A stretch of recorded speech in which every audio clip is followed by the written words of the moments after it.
Hello, and welcome to Stop Now, a social experiment enterprise where we stop, listen, and share.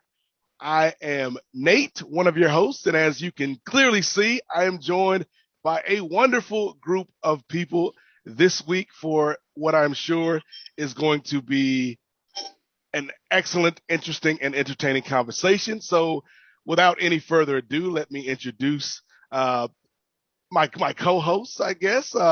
First of all, let's all welcome back, ladies and gentlemen, Cole White. Cole, it has been a minute since you and I have talked on one of these programs, and it is good to see you back, my friend. Good to see you, Nate. Glad that everyone could show up. Part of my group. This is one of the side projects that I do. I also host the applied mathematical philosophers of a few different cities. But yeah, hopefully I'll bring logic and a little bit of interesting slant to this whole thing for them. But also glad to be here and glad to be talking about the issue today. Absolutely, absolutely. And let me introduce our other co-host, somebody who is quickly becoming one of my favorite people to talk to. Savita is here. Savita, how are you? I'm very well, Nate. How are you doing? It's a wonderful day, isn't it? Yes, it is a wonderful day. I made it through another week on the job, so I'm wearing my green shirt today because green symbolizes growth, and I feel like I'm growing at this job. So it was a good week for me, and I'm happy to be here talking with you and everybody else, Savita. Uh, JK's Hi. somewhere around here. He's a man of mystery, so he may or may not pop up during this conversation that we're going to have. But Cole, you mentioned it. Like we're going to talk about a very important topic today. So there he is, the man in the mask himself, JK. JK, how are you? I'm good, Nate. Yeah, go ahead. These are guests and the audience. Yes, and so I was going to pass the baton to Cole because Cole, as you mentioned, this is a very important topic. So, why don't you let everybody out there watching know, who we've got gathered to speak on this subject this week. Today we have Karl Berry. He's the founder and CEO of the Community Care Resource Council, working out of Dallas, Texas, doing a lot of outreach for the homeless community, people impacted by mental illness and addiction, and also has a basically nationwide network that he works with and provides services for across the country. So we wanted to bring him in. Karl, thanks for being here, um, and uh, and get his perspective a little bit about the homelessness issue that we're dealing with right now, the crisis after this recession that we had. Um, Karl, thank you again for being here. What do you think about the homelessness crisis? Has it gotten worse as this recession has gone by? Certainly, I believe it has. Um, Again, my name's Karl Berry, and Community Care Resource Council works internationally, and we've got a lot of national fronts. We've been doing a lot of work in India and Africa lately, all of which do have their homeless issues, a lot of adverse childhood experiences, children without parents. There are places in Tanzania, places in Ghana, where there are 200 to 300 displaced children in communities. So yes, homelessness is alive and well for a sick analogy. But the biggest thing I want to say is it's a personal opinion. Everything in my mind is maybe, so you're free to disagree. But maybe the world's societal woes is driven by mental health. I believe in mental health and I believe in spirituality, both of which are stigma words. Mental health does not necessarily mean catatonic or schizophrenic state. It just means poor thinking. And spirituality doesn't mean religion, it just means wholesome thinking. And so when we talk about homelessness, when we talk about mental health, when we talk about addiction, we're talking about poor thinking. I'm going to take poison for recreation. In fact, 12-step program says, came to believe that we had to be restored to sanity. It's the second step. So there, if you had to be restored, what does that mean? And then how many people are incarcerated because of a mental health situation? They're not a moral problem. It was a mental health problem. Racism is certainly mental health. That's poor thinking. Pornography, trafficking. We could go on and on and on, but it's just really about poor thinking. And so what I believe is happening is that we have let silos grow up around us. We don't share with each other. We don't intercommunicate. And because of that, all we end up with is more cultural confusion.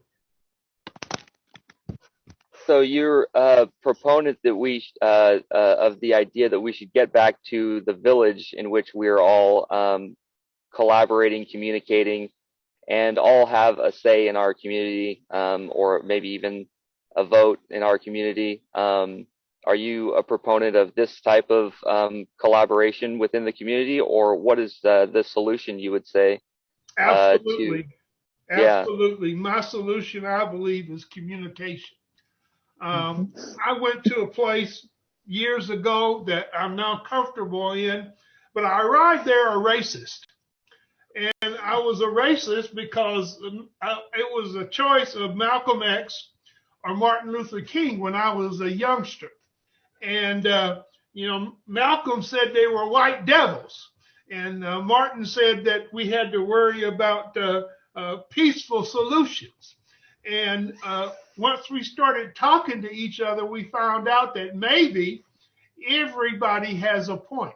And I believe maybe is the operative word for our societal woes.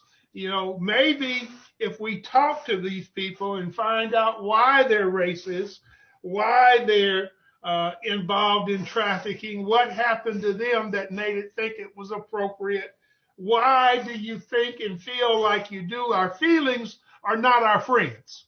And what we've got to understand is we get caught up in thinking that we understand and thinking that we know, but if we got a mental health problem, then we're thinking with defective co-material. Yeah. So we do have a mixture of a mental health crisis and a community crisis. So what are the solutions? I mean, on a larger scale, do you work with national policy? Do you think that there is a route rather than just these like sort of putting out fires of charitable organizations and trying to work that way from the other end?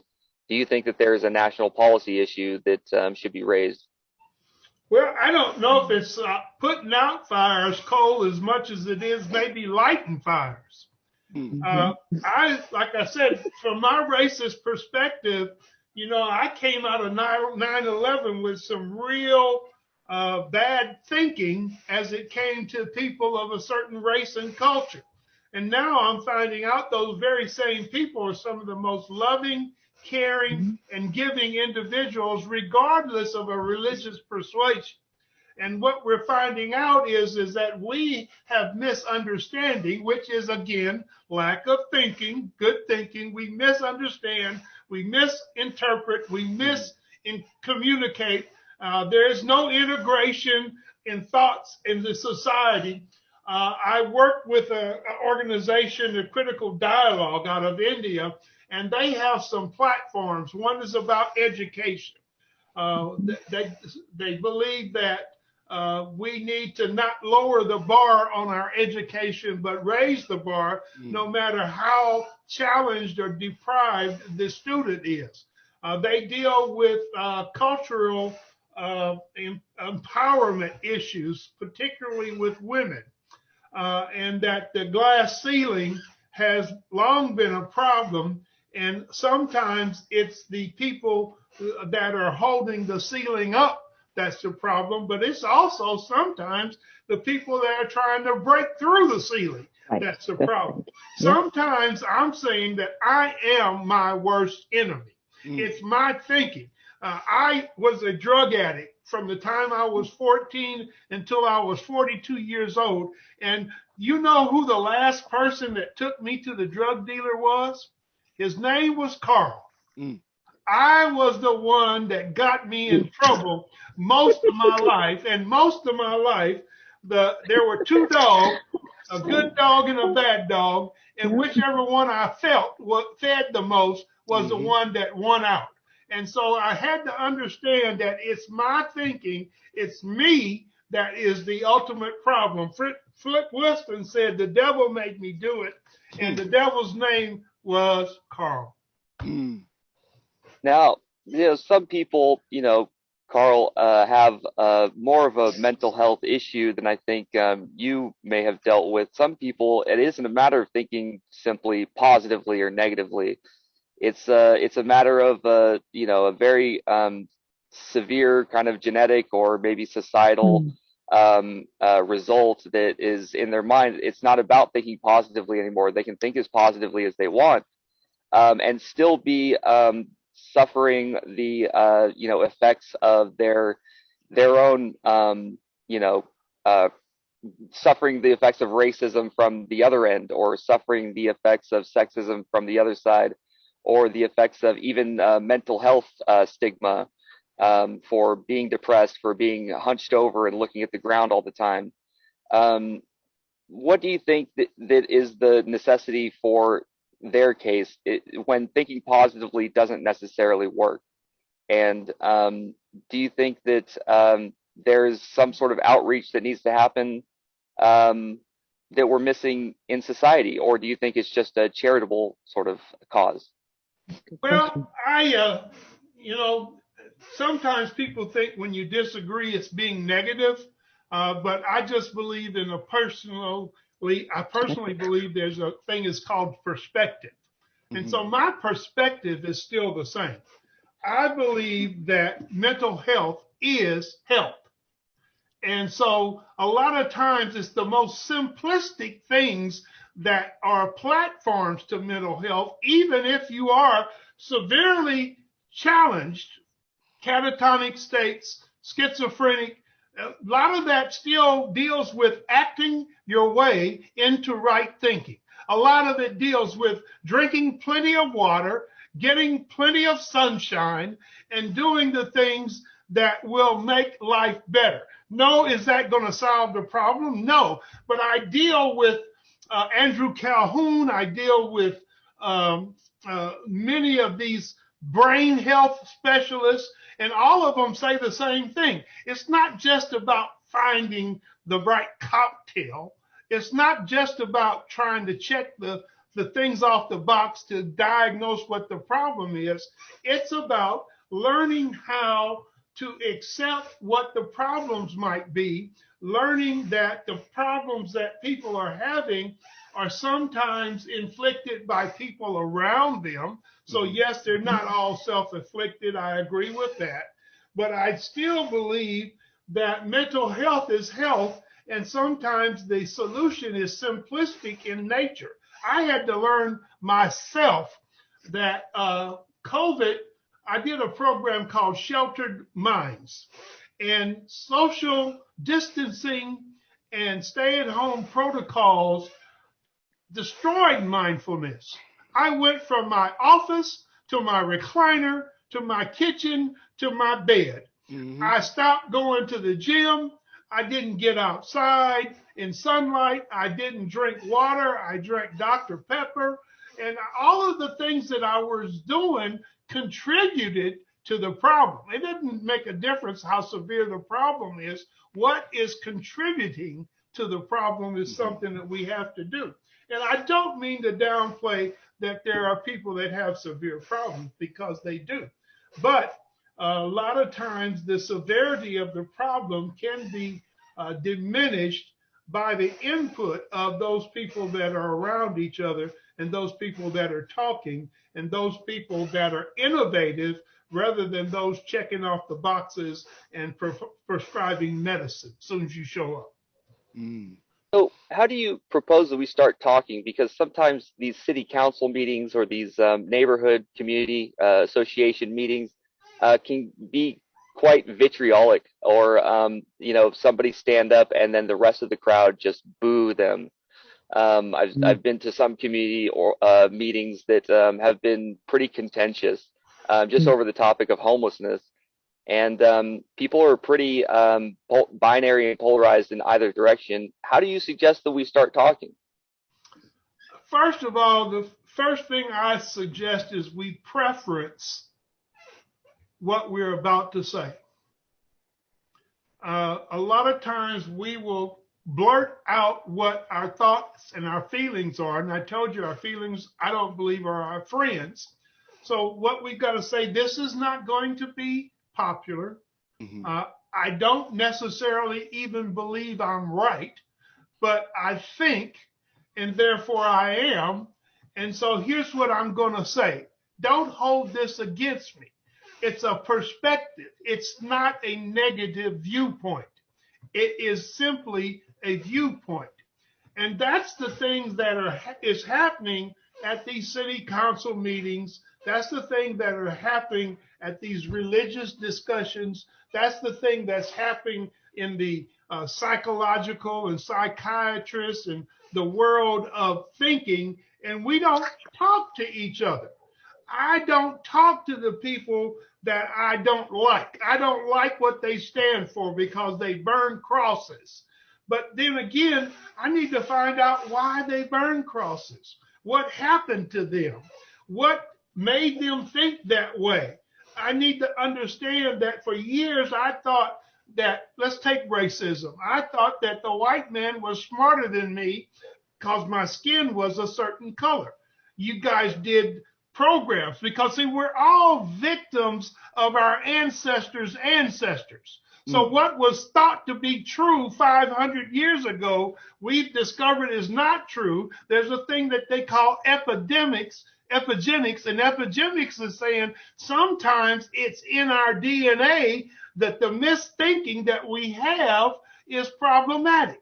Sometimes my granddaddy gave me bad information. He loved me, but he gave me bad information. Mm-hmm. And even Karl thinks that because your skin has less melanoma than mine, you're probably smarter than me. And I know that's a lie. I know that is illogical, but that still doesn't stop me from subconsciously thinking that way. My subconscious from 0 to 7 years old dictates my thought process. I don't start thinking logically until I'm 8 years old. I start thinking about logic then. I start thinking about the light at the end of the tunnel. I start thinking about karma. But all of that stuff is a happenstance and not necessarily total reality. Now, what do you think about this? Because this is something that I kind of just playing around with, but the idea that, okay, so if we start thinking logically at a certain time when we're young, and we start to realize maybe that the world doesn't act logically, or that the world, it doesn't necessarily make total logical sense in that, you have, sort of governments that maybe say one thing or do another, or that they actually cause atrocities or something like that, or you have, the police that are supposed to protect you, and yet, you have these like evidences that, are trying to be denied or sort of, or stuff like that. Okay, you come from. Hi, we ask you to mute your microphone until the end. Thank you very much. But yeah, what do you think about the fact that we come upon this world that doesn't make full logical sense, and so some people being at the whim of that most of that illogic say, well, if the world doesn't make sense, then I don't have to make sense. If the world's going to be illogical, then like I have to be illogical too in order to survive in it. Do you think that may be something that has the potential to be ameliorated in that regard, or do you think that I'm completely crazy? No, I subscribe to a theory, an acronym called We Have to Be Safe.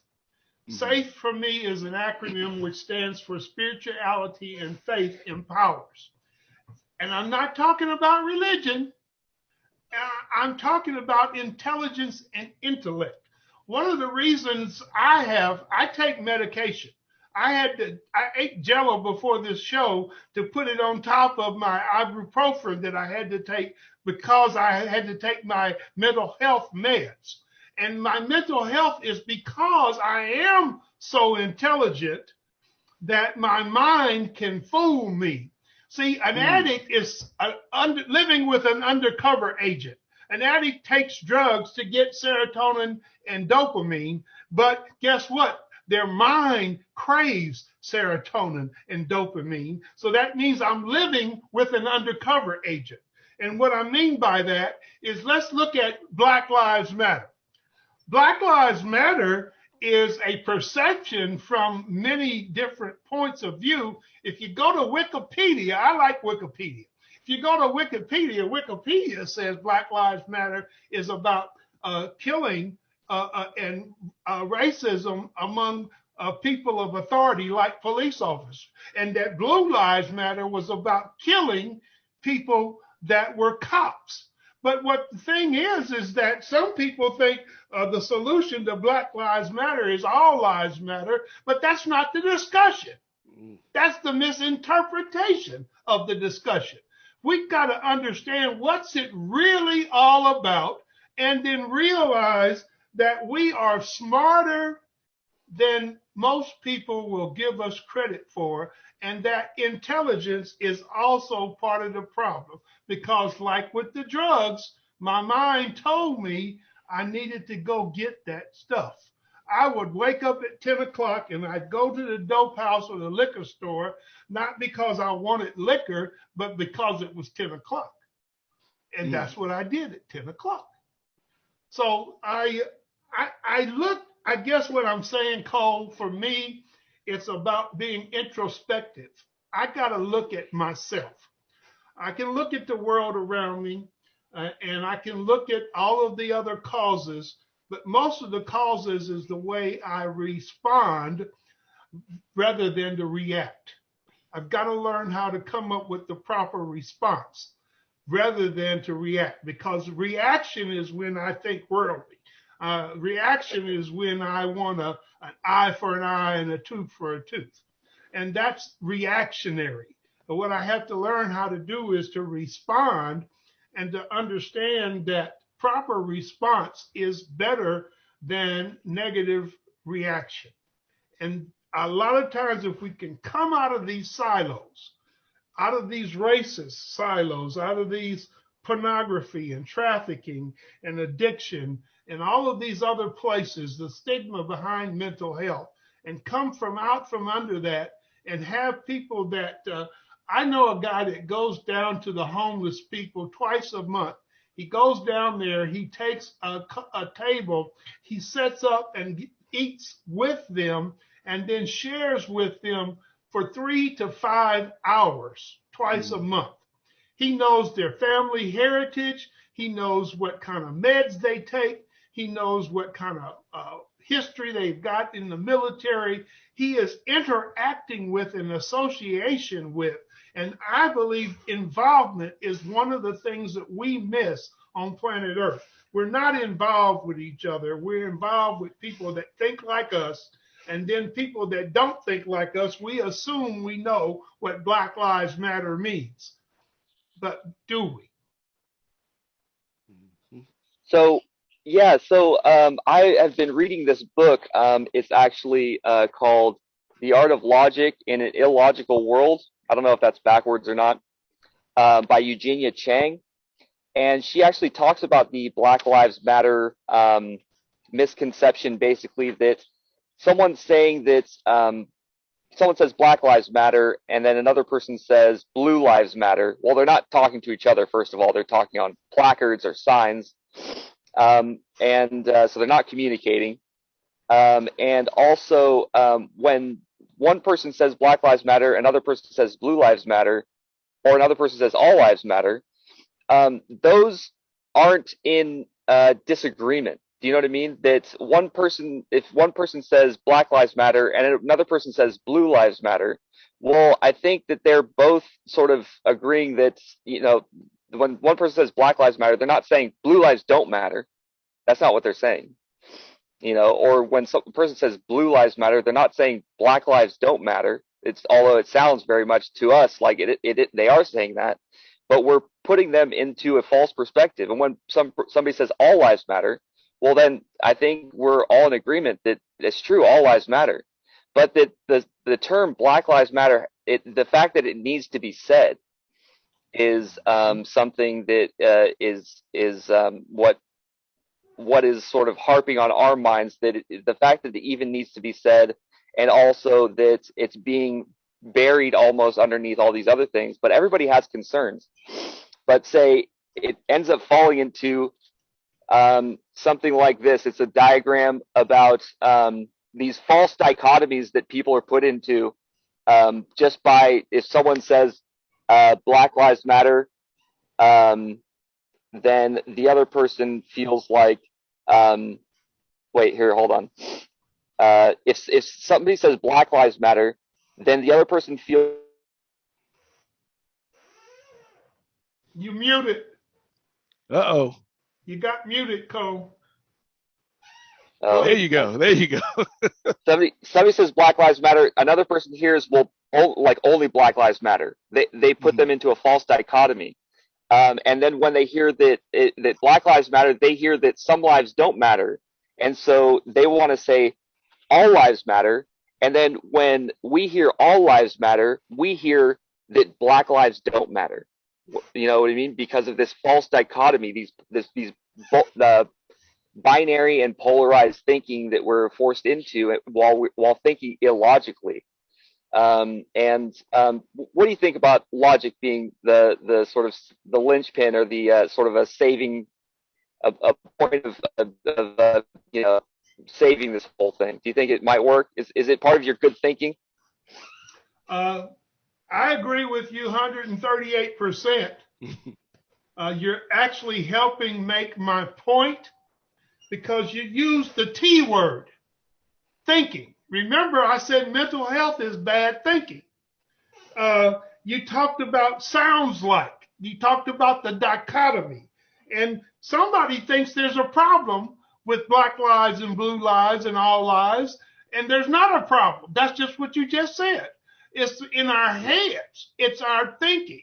It's our lack of communication. It's a lack of integrative conversation.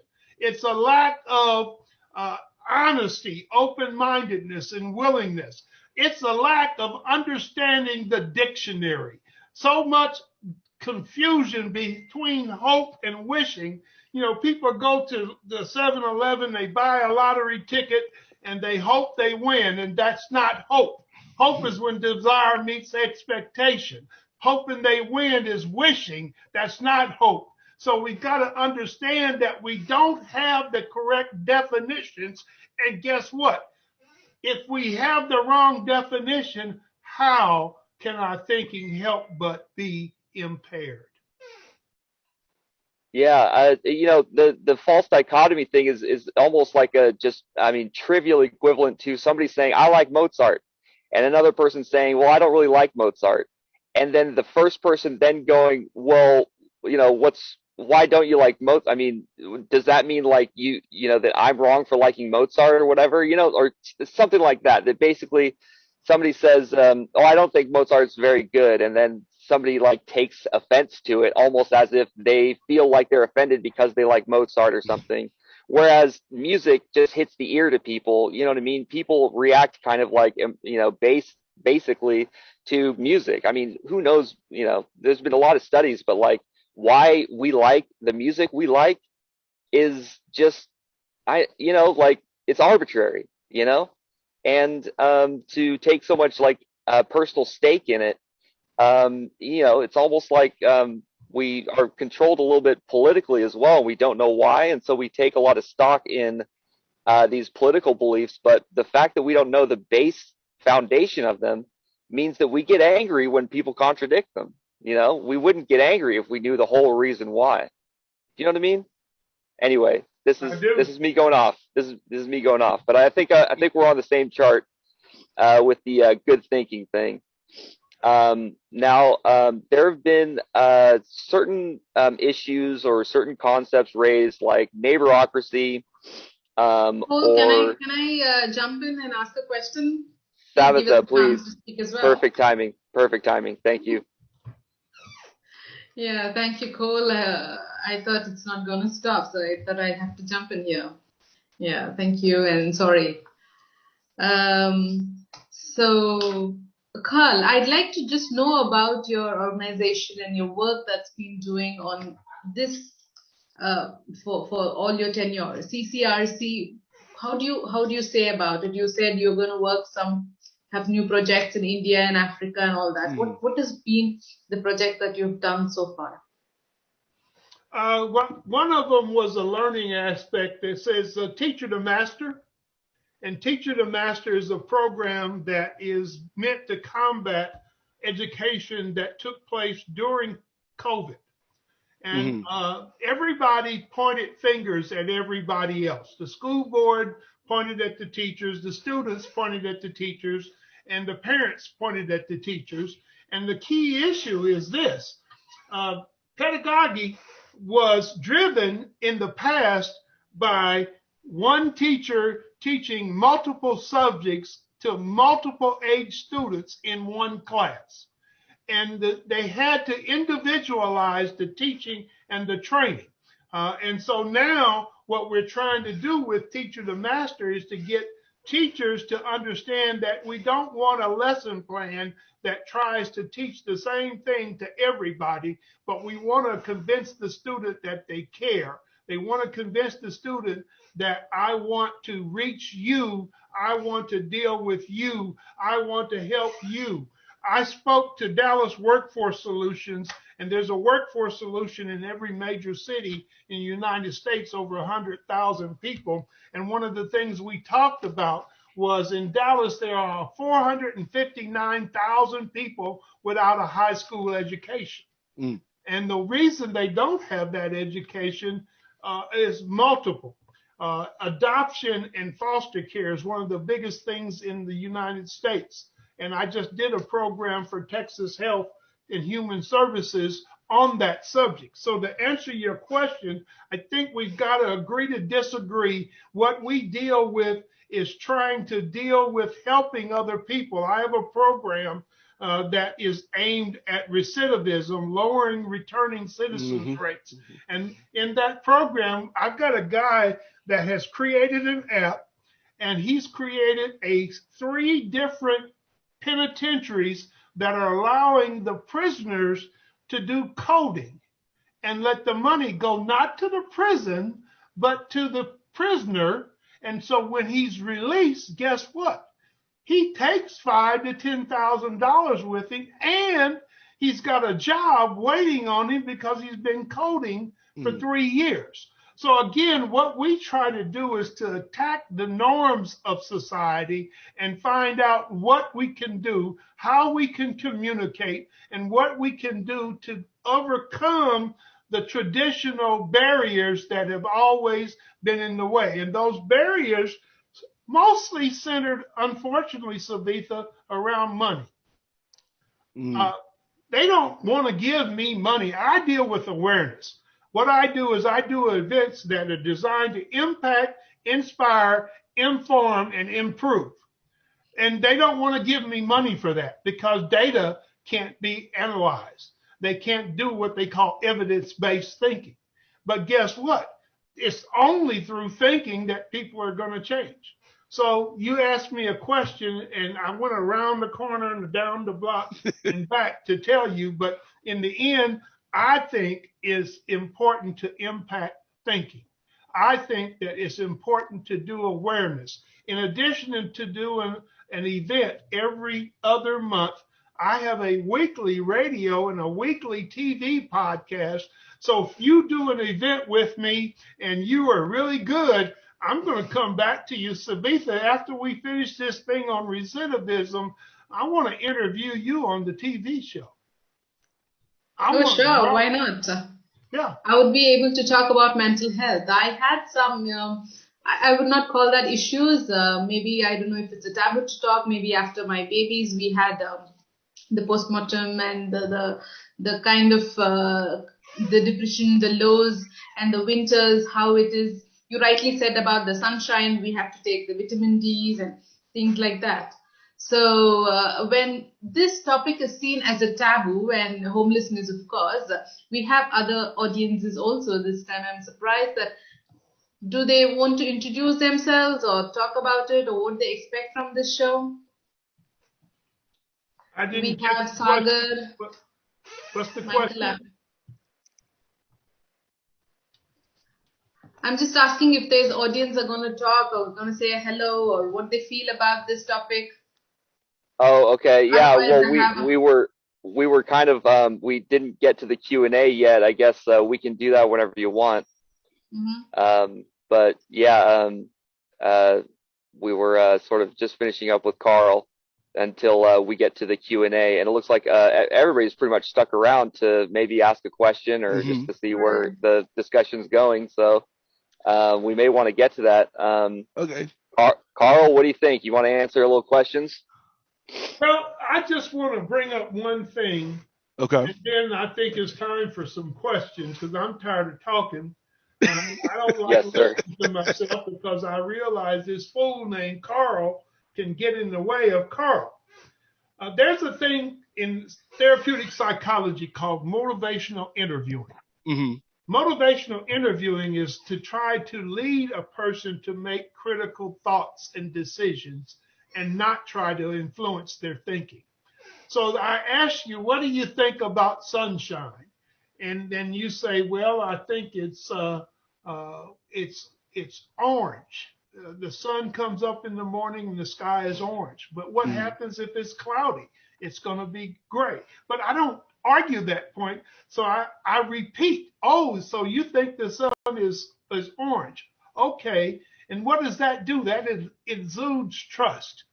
I start repeating to you, back to you, what you're saying.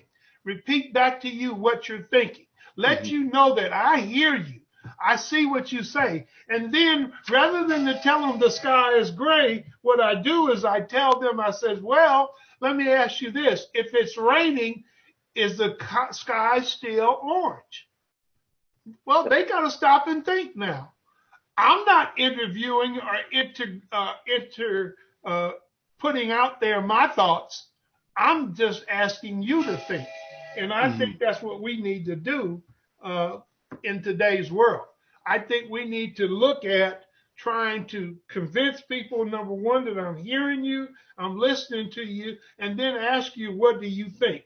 Come out of the silo and let's communicate with one another. Yeah.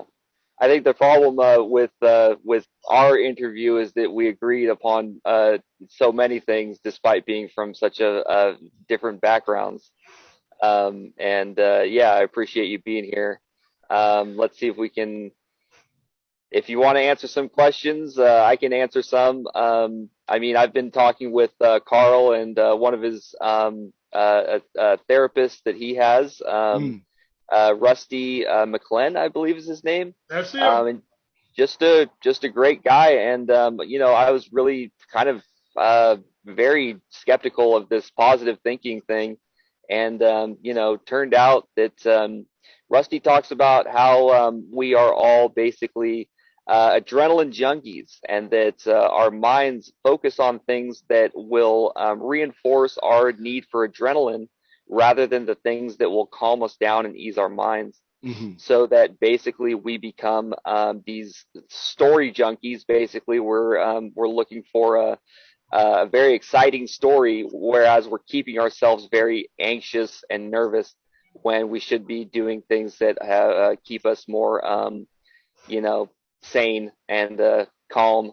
But yeah, I mean, I'm just starting to learn more about it. But if anybody had some questions for me or for anybody, feel free. Let's see if people want to put their hand up or just Yep. go ahead. Let's see. I believe there's a button everybody can access. Just raise your hand like we back in school, and we'll call on you.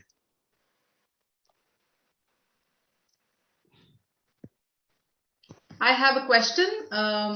Yes. Your community care resource councils, which age group do they, especially for the mental health, which age group do they actually target? Because I think we have to catch them young when it comes to mental health. Even a 7-year-old or a 9-year-old can get into depression. It could be schools or sports, but there are different categories. So how to deal with this, to say the therapy is okay, how to deal with if they see a domestic violence and all this, which category do you focus most? We focus on the whole gambit, but you're absolutely right. With the homeless population in Dallas, one of the things that's important to note is that 38% of the people that are homeless in Dallas that are under the age of 18 are there because of religious bias from their family. They've been put out because they don't think like they want them to think. And my question then becomes, who's got the thinking problem? Is it the homeless teen or the parent that's putting them out? So yes, it's always about the youth. I did a program called It Takes a Village, and somebody talked about that earlier. And I think we always got to look to our youth because that's where our future lies. I believe, song says, children are our future. Right. So we have Mr. Amjol has the next question. So you can shoot your question. Hello, can you hear me? Yes, we can. Yes. Go on. Yes. I just forgive me. I'm a little bit ignorant about homelessness. I used to be more familiar with it maybe 20 years ago, but just what's going on, and perhaps in since Karl, you're from Dallas. I've been through Dallas. Now, I'm sure there are various causes of homelessness, but in your experience, Karl, can you just kind of narrow down maybe what you take to be the salient conditions or maybe the salient causes of homelessness that you think are the primary causes? Well, I don't want to be overly simplistic, but I believe the primary causes of most of the problems on planet Earth are thinking. It's mental. There are a lot of people homeless. There's a homeless community in one of the organizations I work with, and those people don't want to take their meds. And the community was trying to make them take their meds. And what we have learned is that you don't try to make them take their meds. You let them make their own choices. We got to let people make their own mistakes. And so for me, a lot of the times it's letting people do what they think they want to do, and to let them, through like motivational thinking techniques, try to lead them toward critical thinking and not for trying to control or dictate their thinking. That's that dichotomy Cole talked about. So I really believe that with the homeless community, what I see mostly the problem becomes with the thinking and the people trying to dictate people's thinking rather than to allow them to think for themselves and to try to help them whether they're doing what you think they should do or not. If they're hungry, we need to feed them. Churches are real bad about this. They want to tell you how to get baptized, how to speak in tongues, how to do all these things, but people don't care how much you know until they know how much you care. If I'm hungry, feed me. I don't care about what you believe. Give me a hamburger. And that's what I think that we miss. We don't want to care for people unless they do what we think they need to do. And that is bad thinking. Can I just follow up? I just want to just make sure if I'm understanding what you're saying. I would agree that thinking is, gets lot of people in trouble and problems from anywhere from all sorts of issues. But would you say the cause is the choices that people are making primarily, or do you think it's because you seem to be, it's a little bit unclear in my mind. Do you think that it's the conditions that people are in that puts them without a home, or is it our institutions, or is it a combination of things that, or is it this issue of issues concerning drugs or addictions?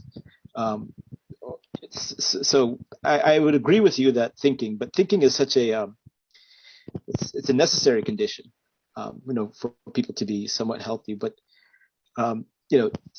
problematic thinking can arise in all sorts of areas, and not just in homelessness. So maybe you can help me out a little bit more, clarifying something about specifically to homelessness. But for me, it's the decisions I come to based on my thinking. Like I said, I was a drug addict. I got high at age 14 on a Wednesday night, and I got high all day, every day for the next 28 years. Mm. And I thought that I could stop anytime I wanted to. I just didn't want to. All of that is about thinking. And it's the decisions I make based on my thoughts that sometimes, and for my case, I believe most of the time. But please understand, Angel, that my belief is this: maybe is the most important word on the planet. Maybe I'm right. Maybe I'm wrong. Possibly Nate's right, but he could be wrong. And what I've got to understand, as long as I'm in the middle and the extreme left and the extreme right are the same distance from where I am, then maybe I can learn, maybe I can change my mind, maybe I can understand.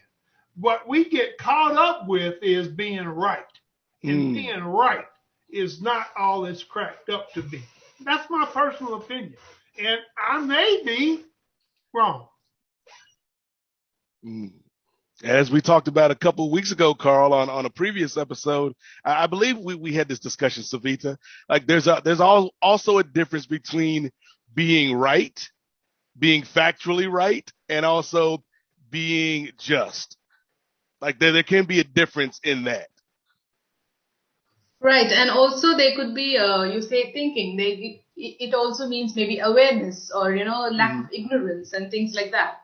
So when you tell me a story about your 14-year-old and about 2 decades after, we can. I don't want to blame on anybody, but we could always talk about the system, the teachers, the educational system, the family system. There's so many, factors that has impact like this. Of course, it's a big topic. It's an ocean by itself. Mental health itself is like it's an ocean. And homelessness is it's a topic that because of this happened and this and that, it's like pointing fingers. Well, of course, we have another hand raised. If I'm spelling it right, or Neriman Sagar. Yes, shoot your question, please. You're on mute. You're trying to speak. Well, I was deliberately being mute because I'm curious about what other people think, especially about that question. I think that's the problem. If it's all Karl's input, then that's the problem. It needs to be, all of the silos need to be heard. Nate, Neriman, Lisa, we need to hear what each other has to say, because the truth is somewhere in between what Stephen is thinking and what I'm thinking and what we're all thinking. And that the problem is thinking, then we've got to look at all of our thoughts and try to find out where the solution may lie. So what does anybody else think about Savitha's question? It drives up. Did you see my hello? Yes. Hello. Can you hear me? Yes, go on, please. Hello? Yes, we can hear you. Hello. Can you hear me? Yes. Yes, go on. We can hear you. Oh, it's just a bad. He's got a bad connection. Yes. All right. So, That's as Karl mentioned earlier, Savita, communication is important. When we can't communicate, we can't, find out what everybody's thinking. right. I'm just liking Karl's. The idea that we should all chip in to the idea instead of relying on Karl for really just the number one input. I think is a great concept, and I'm in agreement with that for sure. And but the good thinking aspect of it, I believe that people are at the same time more at risk, or more in a more vulnerable population sometimes, when they are victims of like child abuse. They are in foster care, or that they had a poor like growing up experience, or like drugs were present more so than in other people's childhoods, or things like that. They just we're socialized into different groups, and we unfortunately become homeless for reasons that basically we grew up differently.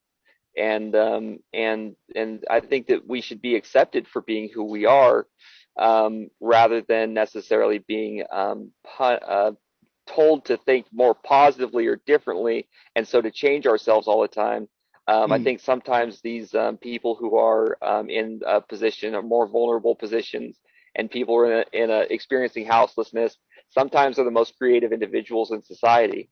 Unfortunately, they're incentivized to having to steal in order to eat. You know what I mean? Because playing music on the street doesn't pay enough. Yeah, I believe that to be at least sometimes, maybe not always the case, but Sorry to interrupt. So the devil arrives here. The time is 12, and it's almost an hour. Yeah, that hour flew by. Get consensus like with everyone if they are okay to go for a few more minutes. Karl, I know I just want to honor the commitment, and also you might be busy. So if you are okay with it, we can go ahead and ask for a few more questions. And I will always say that I'm the devil, so I'm making it sound like I'm a bit harsh on it. Karl, Amol asked that question. So for that, I had this opposite side of thinking, saying that homeless people deserve this. They have to be homeless because of their attitude, because there are so much of resource there to help people, but still they are so arrogant, and they say that I have this issue, my thinking is like this, so you deserve, then be in the streets. Who cares? When people are trying to help you, provide you some facility, if you are not ready to accept that, then you deserve. What else can I say? I might sound arrogant or stupid, but that's the fact, right? If you are an orphan, you don't have anybody to help you, how do basically people end up in streets? That's my question. Because we have institutions, we have resources to help people. There are so many non-profits, right? And nobody wants to give free food to you, right? If I'm going to give food, and there are again, I don't want to bring up as a third world country, there are people, beggars in the street. They choose to live their life like that. What anyone can do. Again, if you are saying that they are seriously mentally ill, they have to be institutioned, right? That is why we have mental asylums. Why that is not happening? Where is the fault remains?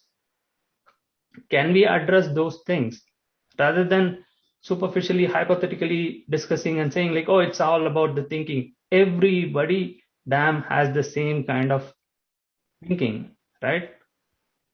What is wrong here? We are not addressing that exact problem. I'm going to go to the drug addict. A lot of times, people get mad at the drug addict because they suffer a moral dilemma. They steal, they sell their bodies, they do all sorts of negative things because they're finding ways and means to get more. But is it a moral dilemma or is it a mental dilemma? Do you get mad at cancer victims because they got cancer? And that's, to me, is the place that the dividing line has to be drawn. Is they getting what they deserve, or are they getting all that they can because they don't know no better, because they're not morally foul, they're mentally sick. Their thinking is bad. And so, yes, it's overly simplistic, but is it because do you get what you deserve, or do you deserve to get what the consequences are? I mean, a lot of times I've been told by the mental health specialists, we need to let the people that refuse to take their meds go without meds. That's human respect. And the outcome of that is bad for them. But then again, I know a lot of people that don't want to go. I know a guy that chooses to live in his car because he doesn't want to live in a place where the lady lets people share rooms. He wants to have his own privacy. He's got a right to choose, regardless of his condition. And so, yeah, that might be overly simplistic. But again, I still go back to my major premise. I think thinking is the source of the dilemma.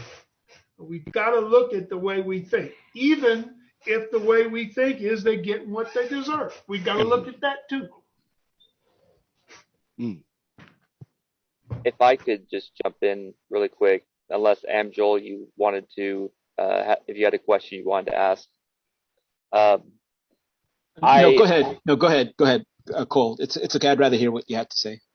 Okay, thank you. I heard someone tell me a story about how they were beaten when they were growing up by their mom, by his mom, and that his brothers did the same thing as he was growing up.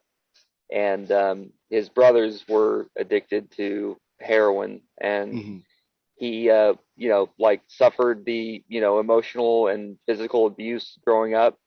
And he said that he remembered the first time he did heroin, he got sick, like really sick. He didn't like it at all. He said, but it made me stop thinking about the pain of my childhood. And he said he kept doing it again and again. He's like, and it didn't even really work. It just made me sick.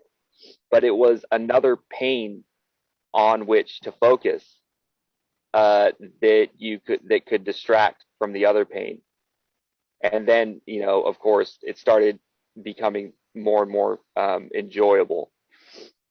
And then, being stuck in a lifestyle of, having to commit crimes in order to sustain the habit. So basically, it wasn't even like that enjoyable to him, although it was addicting as hell. So it's this really weird conundrum or opposites situation in which something that makes you sick also makes you better. And only someone, I think, in this situation where their life growing up was hell, or felt really a victim of their situation, can really feel that making themselves a victim basically makes them feel comfortable. I don't know really how to explain that, but I don't know if it's good thinking as much as it is or a problem of good thinking, or if it is just a problem of how to correct that issue once it's already been started. So, like I said before, putting out fires. But Karl, you're saying light the fires. So I don't know. I think we're agreed in some regards, and also, also people are some people are more vulnerable, but we got to respect everybody's perspective really in this, don't we? In order to address everything, even if it's the devil's perspective. But yeah. If anybody else had any questions, Karl, did you guys want to leave it there? We're kind of near the end. We're at the end. The end for now, I would say, Cole, because I do think this is an important discussion to have, an important conversation. And I guess the last thing I'll say, and it's something I think Savita and I talked about with a guest a few weeks ago, is when you're in a situation like that, or a situation dealing with drugs, or a situation where you've been abused, or been a victim of human trafficking, you're in a survival mindset. And people in survival mindsets do what they have to do to get through that day, to get through that moment. And so it's all a matter of, and I think, Karl was speaking to this earlier, how do we get from that mindset of survival, that mindset of getting through the day, that mindset of surviving, to how am I thriving? How am I living my best life? How am I being all that I can be? And that's the $1 million question for all of us. How do we get to that level where we're better, better today than we were yesterday, better a year from now than we were a year ago? And I don't have the answers. Like Karl said, I'm just going to sit right here in the middle on Maybe Boulevard, and we'll see where the conversation can go.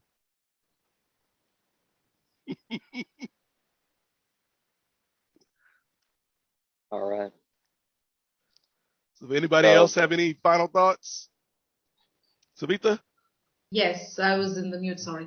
And also we have to think a lot of why questions, why homelessness, why bad thinking. We have to just find the root cause of all this. Once we find the root cause, then we can work backwards, or we can work front on this case. So when we keep talking about this addiction and homelessness, why, and under 18 is the majority here. So we have a lot of data here, but how do we find the root cause, and how do we decrease it by the time? So that's because we have to see results in this case. Yeah. So I think we have made a lot of kind of an awareness, because I was not very sure about this homelessness and under 18. It's shocking for me. So it was just eye-opening for some of the facts that you shared with us, Mr. Karl. So is there any other questions? Otherwise, we have to close this wonderful conversation. We have to come back another time on this. I just had a simple kind of, I think that's, looking at homelessness, to particular homelessness people or to particular cases is a good way to look at it too. But I tend to think that homelessness, if it's in fact a problem, some people might think homelessness is not a problem, but if it is in fact a problem, then it seems to be a community problem, and it seems to be our problem, not just any particular. So I tend to look at it as, what does it mean to be a healthy community? If we can ask that question, what we want to see in our community, then it seems to me that homelessness would be some part of that project of saying, well, we just want people to live the best lives in conditions where they can thrive. And it's very hard to do that when you're living on the streets. Yeah. That's kind of how I see it. I see it as a community issue, despite the fact that I agree with what's been said about individual thinking, teaching critical thinking, perhaps even at high school level or junior high, formally teaching critical thinking skills like logic and use of reasons and fallacies and, being concerned about rhetoric and, all this sort of stuff. Extremely important. But gosh, it seems to me there's something about what we can do as a community that recognizes when people make mistakes. Really, do they deserve to be homeless? I mean, we all make mistakes, but does that mean that we should be on the streets? That seems, I don't know, to me, there seems something like that seems like something to be concerned about. It's not an either or thing. You know, my dad always tells me whenever I have an issue, like it's not an either or, it's an all and. Like it's personal responsibility, but also, as you know, Karl mentioned earlier, like what are the churches doing? What is the community doing? What is the village doing? So it takes both. It takes all, you know, and that would be where I think, like not just with homelessness, but with most problems, there's got to be an element of what is the individual doing, what is the individual choosing, what is the individual thinking, but also what is the community doing? Because we're all in this together at the end of the day. And if we didn't learn that from last year, then I don't know if we're ever going to learn that as a society, that we're all connected. Many hands make light work. There you go, Cole. Spread the word, everybody. Yes. All So right. that's going to do it for this episode. I want to thank everybody, but in particular, we want to thank Karl. Karl, if you want to shout out your contact information where anybody can listen to your show or watch your show or get in touch with all of the great work you're doing, Karl, you know, the floor is yours right now. Well, thank you. You can reach me at our website is usccrc.com. We've got an 800 number. We've also got it's 1-888-464-2488. We're on Facebook. We're on Instagram. All of it centered around USCCRC. And I just want to thank everyone for the opportunity to bump my gums and understand that I really am not an expert. I'm just another bozo on the bus. And so I thank everybody for being here, for your input, and hugs. You're real, buddy. Yes, thank you so much, Karl. Thank you, Cole, for you know, bringing this together and having this conversation with us this week. Good to have you back, my friend. Savita, thank you as always for joining us. JK, the man in the mask, everybody that was in attendance and everybody that asked questions this week, and for you, yes, you, the people watching, thank you so much. Go to stop-now.org for more information on what we do or to find out how you can support our mission. But as JK always says, our time is up. It is time to stop now. And we'll see you next time, everybody. Bye for now. Bye-bye. Thank you, everybody. Have a nice day. Okay.